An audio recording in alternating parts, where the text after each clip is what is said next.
na-transfer ko na siya dito sa LTO. So ganun pa rin, 60 pesos pa rin yung babayaran. Guys, marami nagtatanong sa akin kung paano na nga bang pa-transfer of owner ngayon, kasi nagka-count daw kaaga yung mga tao dahil nga sa pagpapa-transfer of owner. Ayan, kailangan mo kasi ma-transfer sa name mo within 20 days kasi may penalty. Okay? So ganito yung proseso. Sa pagpapa-transfer of owner, narito ang mga requirements na kailangan mong ihanda kapag ikaw ay magpapaproseso na. Original na ORCR, syempre, deed of sale, ayan, nakanotaryo dapat.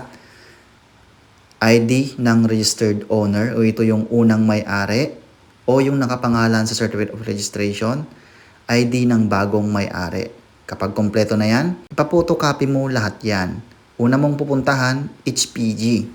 Magdala kayo ng sarili nyong ballpen. Pagdating sa HPG, humingi ka ng MBIR form or Motor Vehicle Inspection Report. Fill upan mo yan. Tapos, ibibigay mo sa HPG personnel. Take note lang guys, lahat ng mga requirements kanina, ipapotocopy mo lahat yon.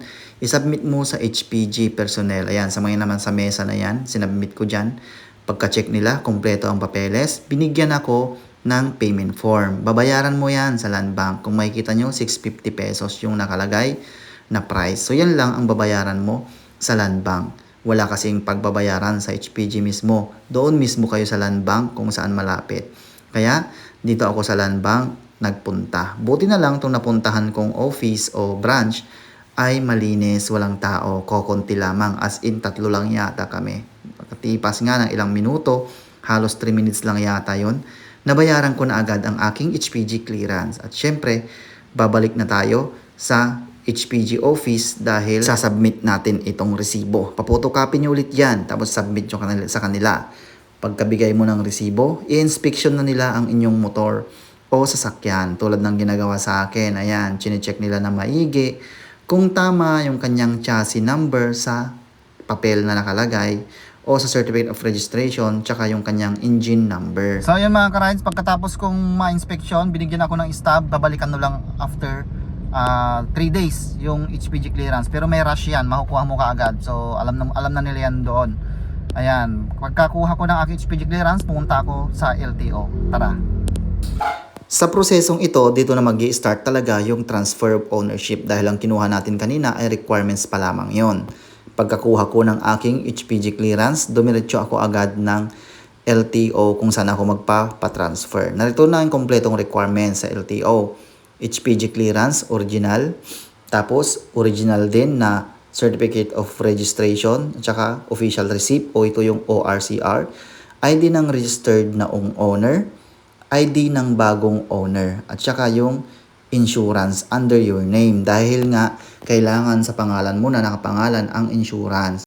Kahit wag mo nang ipapotocopy ang mga yan dahil kukunin lahat ni LTO ang iyong original dahil papalitan na nga ng bagong ORCR. Ito nga, pagdating ng LTO, in-inspection nila ulit ang aking motor. In-stencil nila, ganyan. Tapos, chinek din nila yung mga papeles kung tama.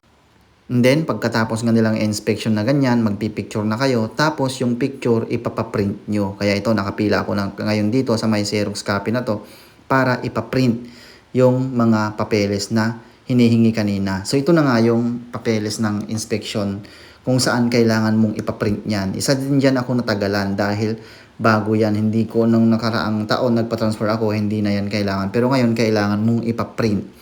So, yung sa printing kasi na pinilahan ko, iisa. Kaya sobrang haba ng pila. Kaya tagalan ako doon. Pagkatapos na ma-print yun, pinapunta na ako dito sa loob para isubmit na yung aking mga papeles doon sa kanilang records officer, yung nasa gilid kanina. Tapos, pag-check nila ng mga papeles mo, umupo ka muna. Antayin mo na lang na tawagin ka. So, dito nga yan sa LTO mismo. Kung makikita nyo, maraming nakapila.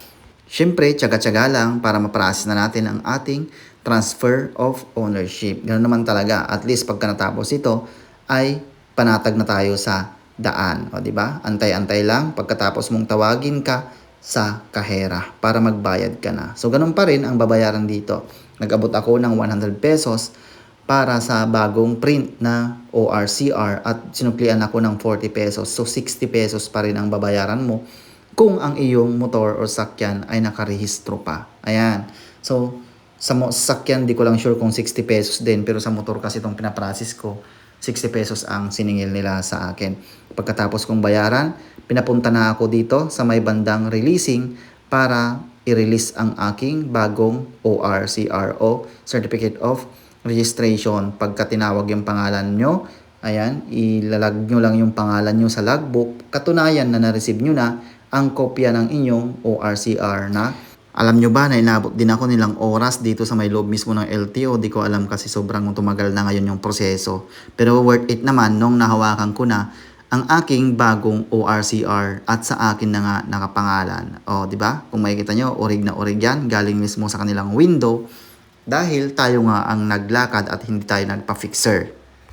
Guys, na-transfer ko na. Yan. Transfer ko na siya. Dito sa LTO.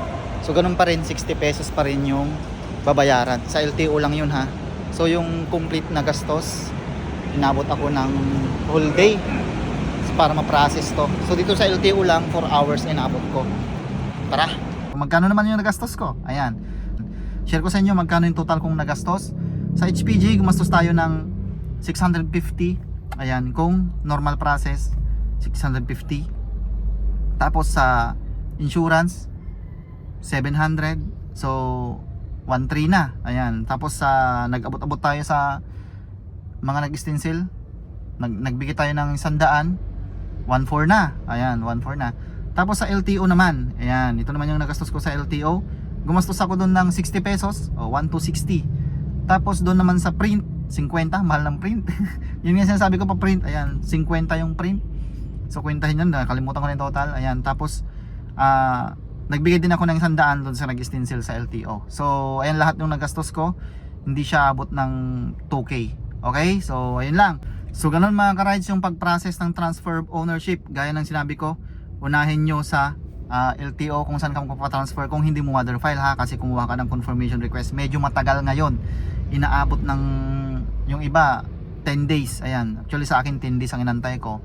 So yung iba mas matagal pa daw. Tapos pag nakuha mo yon, saka ka na pwede kumuha ng HPG clearance para hindi maabot ng expiration. Kailangan mong unahin talaga yung confirmation request. So, sana nabigyan ko kayo ng tips at kung paano kumuha ng magpa-transfer of owner ngayong 2025 as of July. Okay? So ayan. So sobrang nakaka-stress pero worth it kapag hawak mo na yung bagong certificate of registration na sa'yo na nakapangalan. Ayun lang. So yan, sagutin lang natin ng ilan sa mga katanungan ng mga ka-rides natin na nagdadalawang isip paano magpa-transfer. Mga-transfer ba kung isang ID lang? Yes, maka-transfer mo basta valid ID. Okay? Paano kung expired na yung ID? Magpagawa lang kayo ng affidavit of warranty. Sa notary public, ayan, kung alam na nila yon. So more or less nasa 150 din yun pagawa. 150 to 200 depende sa notary public. So paano kung patay na yung may-ari? Okay lang yan kung patay na, kung wala na, basta kompleto yung mga papeles. Paano kung hindi pa nakanotaryo yung deed of sale yan, tinatawag na open deed of sale yan. So ipanotaryo mo lang yan, manonotaryo naman yan kahit wala yung unang may-ari, basta may dyan yung ID niya, tsaka original na ORCR. So ayun lang. Kung meron pa kayong mga dagdag na katanungan, pwede nyo lang mag-comment down below, sasagutin natin. Sharing is caring!